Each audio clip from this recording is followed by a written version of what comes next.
Hello, ladies and gentlemen. Welcome to a special Amber Flows Story of Cycles lore stream. We're doing something a little bit different. There is a event that's coming up. Our party has just met with Fjordy, and fatefully, on this day, the day that they've met Fjordy, they have just entered a period in our timeline called the Dragon Wars. Now these Dragon Wars, they go on for about 74 years and they are brutal. They are one of the longest running events throughout our timeline here. They start from the year 1322 and end in the year 1396.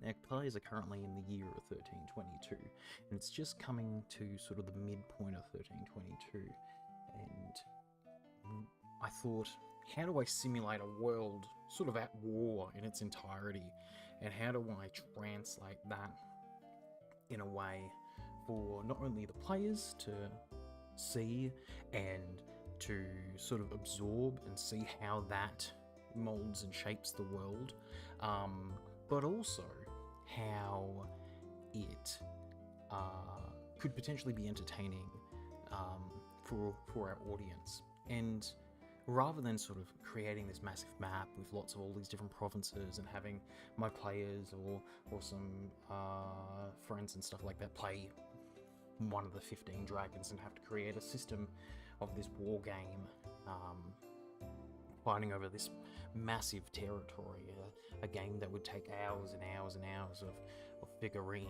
and resource management and all that sort of jazz, I figured, you know what, I can quickly put together something in a great little program called Fantasy Map Simulator, and I can essentially assign what is currently sort of under control by the dragons currently in the year 1322, and then I can show throughout the years over this 74-year period of sort of what ends up really happening. Now, at the end of this 74-year period in the year 1396, the fourth world serpent, the Grimala, which we've got an event that has happened and is on the channel for a group of heroes defeat that. That appears early, shattering sort of this cycle of world serpents appearing every 250 years. And the dragons sort of just piss off and is left for all the mortal races to deal with. So I thought it would just be really cool just to show you all, hey, this is how the world evolved. And I also figured it would be really cool because with Fantasy Map Simulator there can be like little rebellions and things like that, and families and courts and things like that who were under control of the dragons can have these little feuds and factions, and overarching I could follow this timeline that has been established, and I can then interweave that into the story of the Amber Flows Story of Cycles universe. So without further ado, I'm gonna shut my app now and please prepare yourselves for the titular event, the Dragon Wars, the War of the Dragons. Let's hope all this works. Here it is. Here's our grand. I lied. I said I would stop my yapping, but that's not currently happening. So what we have here is our world map. We've got a bunch of different dragons here: yellow, pink, red. We've got some other types of dragons. I'll just quickly go through them all just so we all have them here. Let's start with the dragon that we all know and love, Fjordy. So ignore the names on the places; they're not their actual names. There's more cities in Fjordy because this isn't. I can't make this scale as the actual world map I've got. This is Fjordy. Here's our Mercury dragon. Here is Wayfair, where this funny little place is here. Up from here up from Fjordi, we have the country of Elena, and Elena is our steel dragon. She's a metallic dragon, she's a steel dragon. Just like Fjordi's a metallic dragon, she's a steel dragon. Then we've got the iron dragon Forsul. Then further down, we then have our marvelous Ethel, the bronze dragon. He claims this land across on the other side of this range of mountains between Thaskez and Priya. Speaking of Thaskez, Thaskez is our copper dragon. Priya here, Priya just below Thaskez is our brass dragon. Then below our brass dragon we have Hamid. Hamid is our green dragon, and also one of the dragons from the Grimla Hall. One of the key members from the Grimla Hall campaign. Next we have Theodosa. Theodosa, you'll have to forgive my dog barking in the background.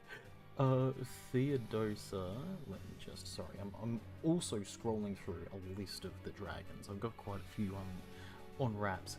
Theodosa, where did she go? Where did you run from? Where did you come from? Where did you go, Theodosa? Oh my goodness, I was all prepared and everything.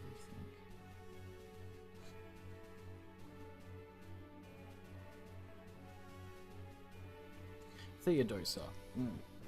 Theodosa is our platinum dragon. Then below Theodosa, we have our have Margareta, and Margareta is a and I've lost it. This is just like my they're a brown dragon. Then across from Margareta is Hat, a resident pink dragon. Up from Hat is Grimadar. Grimadar is our resident red dragon. He lives atop this steep and sort of fierce volcanic mountain. Further up, we have then Umog. Umog is our resident Fang dragon.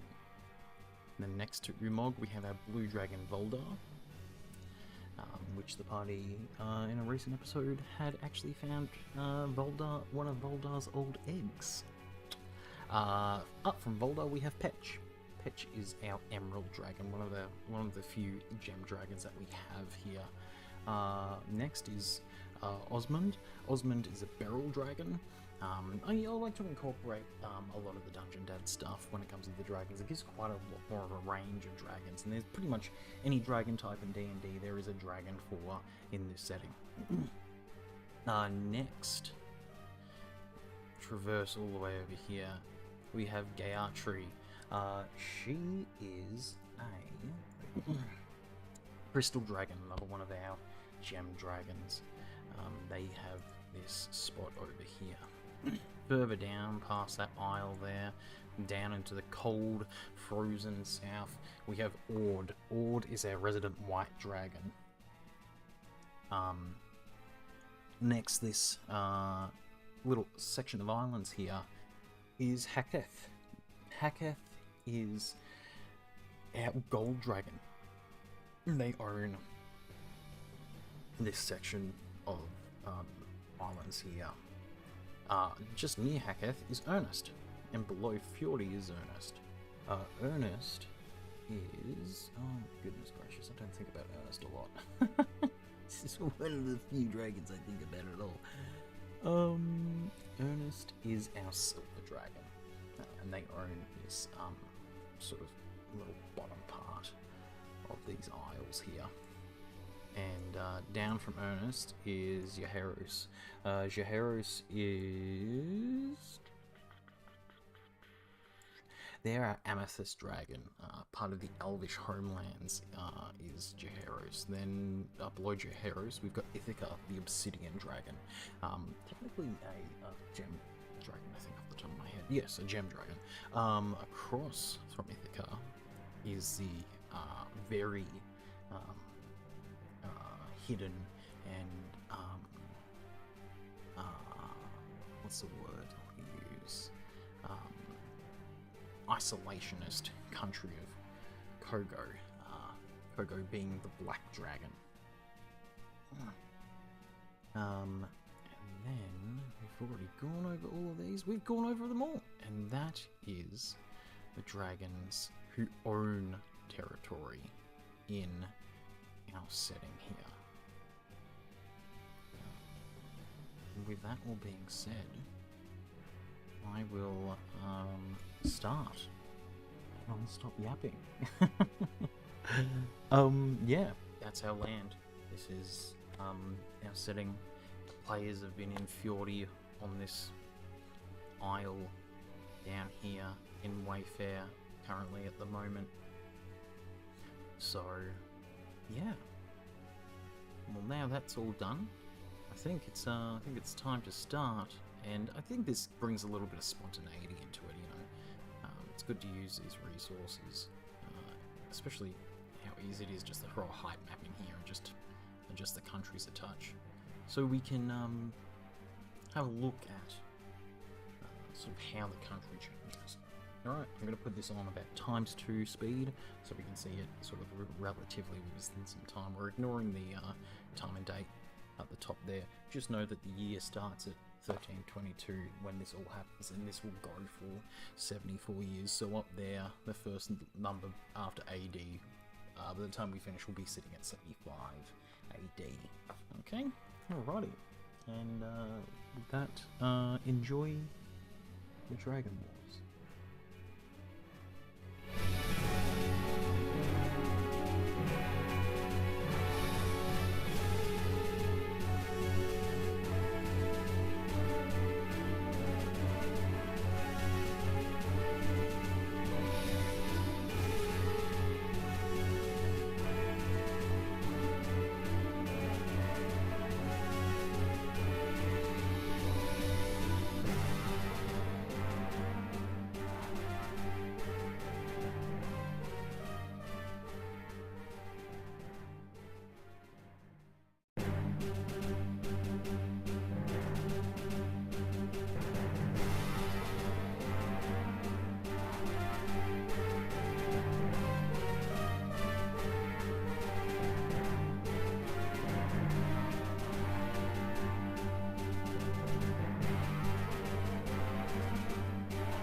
And there we have it, folks. Oh my goodness. So we're gonna call it here. In the year, we've done 74 years now, and I'm marking it as Dragon Wars are over. The World Serpent appears in Wayfair and just absolutely annihilates its world anchor, and then it rises into the sky for an hour and then vanishes. The thing to end the Dragon Wars was the appearance of this World Serpent early.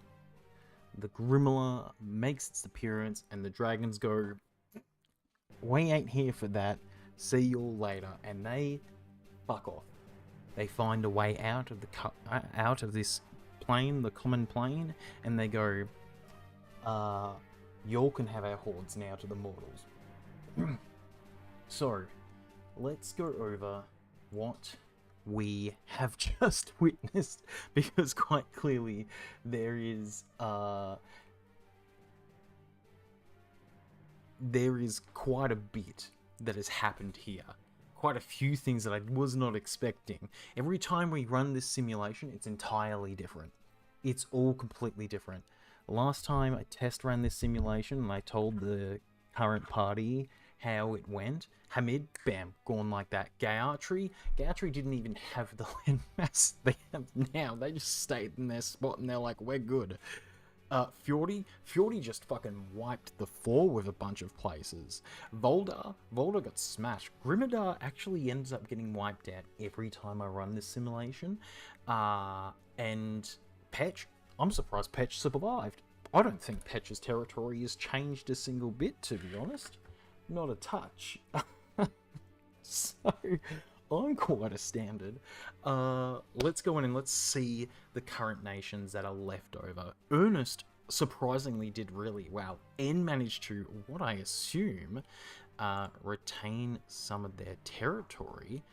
And I'm assuming that this here is all Ernest. This is Ernest. So Ernest currently owns down here. And so you can see they're at war with Sungoya, Gaskog. They own here, and they are Oberlogia. They're at war with, and Pomeranian.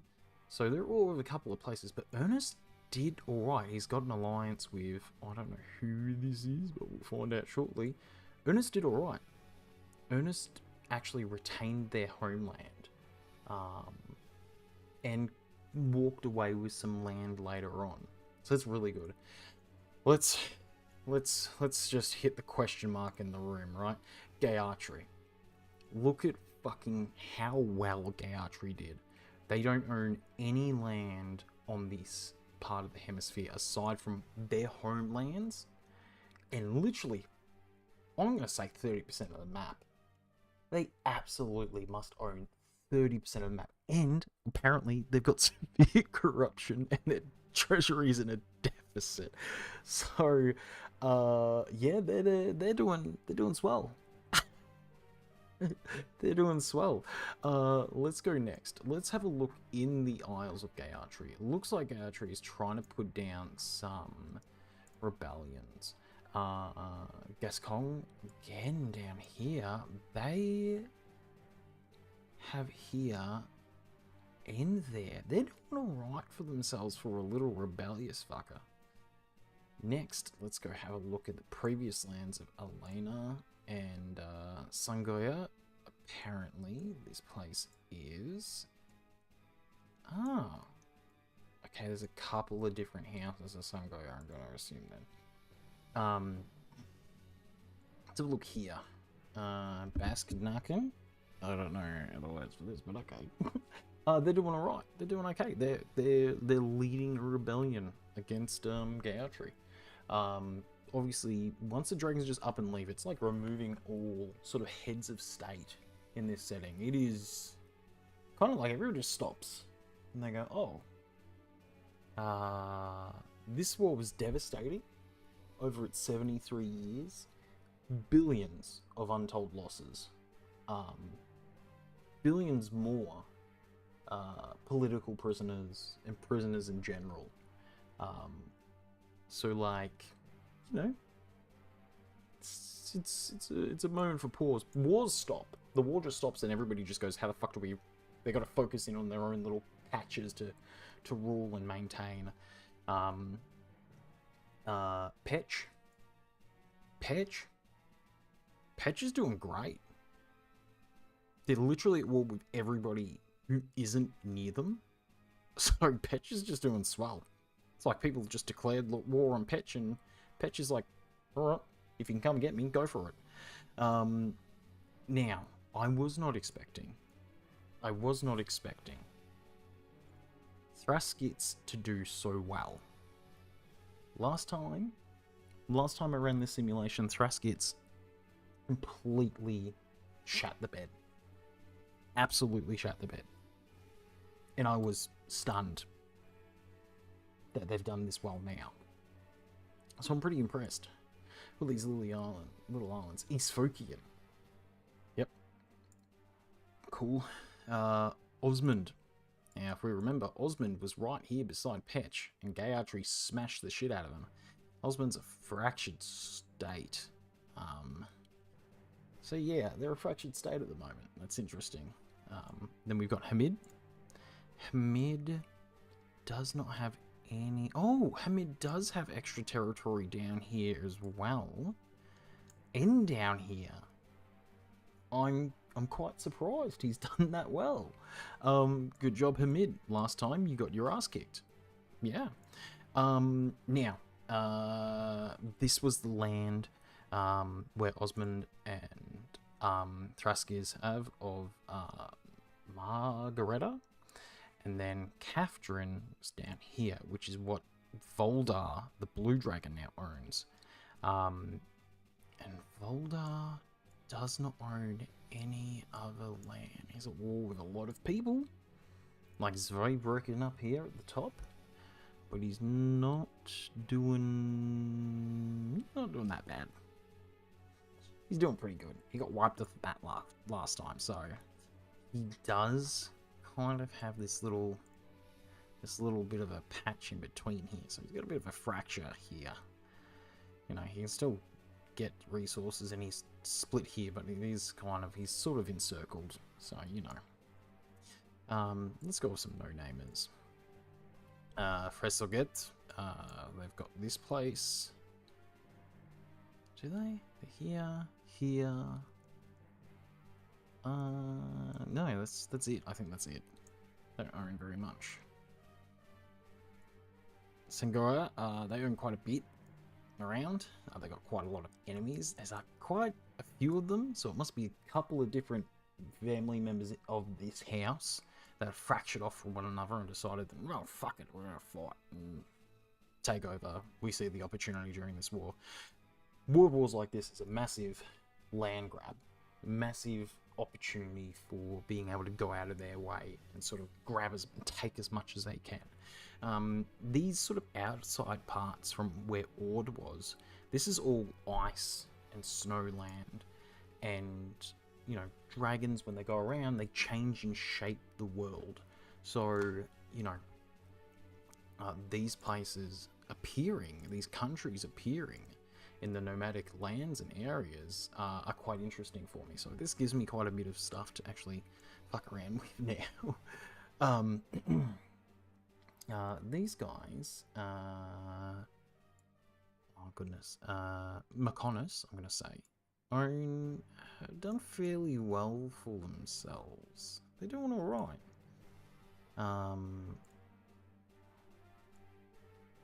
Yeah, this is a separate state. Hanagud is a separate state.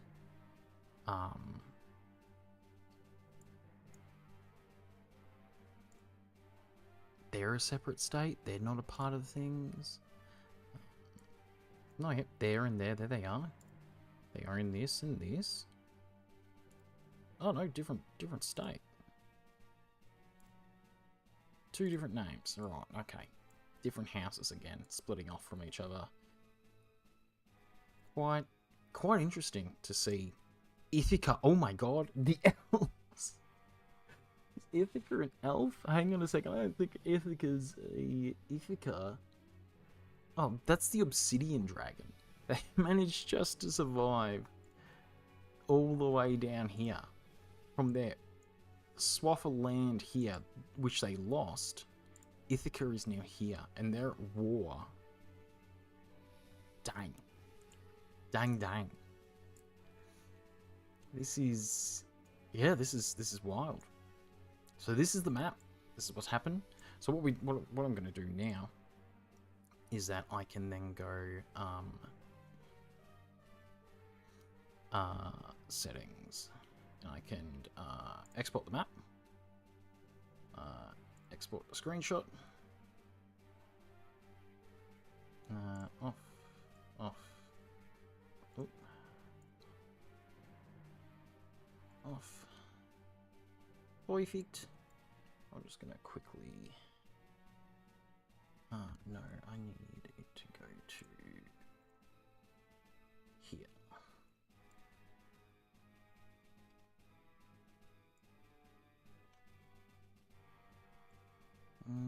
Let's go 4K so we can see the whole thing.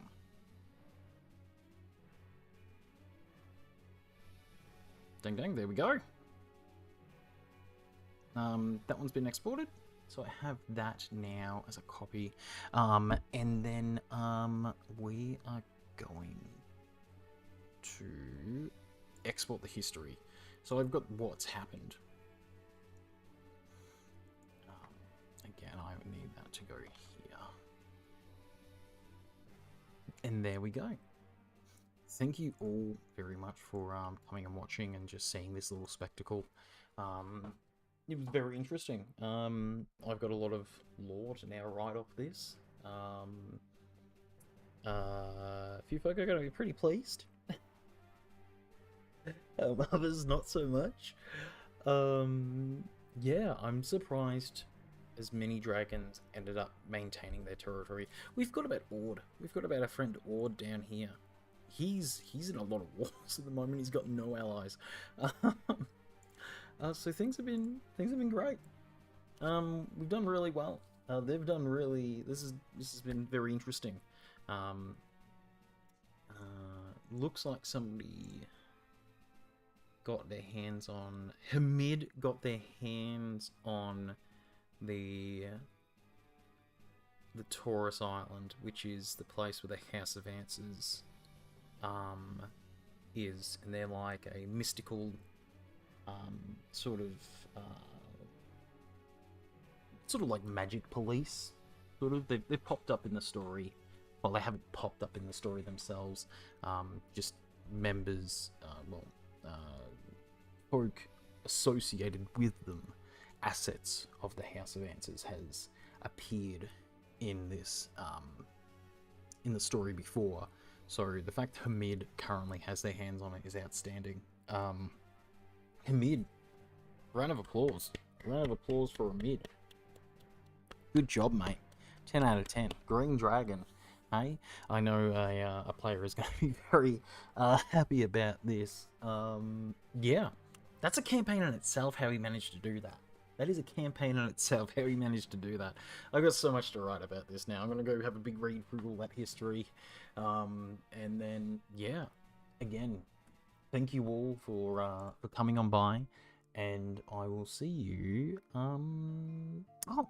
Thursday, 7 PM. On the dot. Yeah, our regular stream is 7 PM AST, GMT plus 10, for all those who are interested in coming in and having a watch. We are rapidly approaching the season finale for the season 1 finale for the Amber War campaign, and then we'll be going straight into season 2. No stops. No stops, no extra prep. I'm on the front. I'm on the front line. So we're ready to roll. We're ready to go. Yeah, big session this Thursday coming up. 7 PM AST, 8 AEST, Australian Eastern Standard Time, or GMT plus 10. Yeah. Thank you very much, guys. Okay, thanks, bye.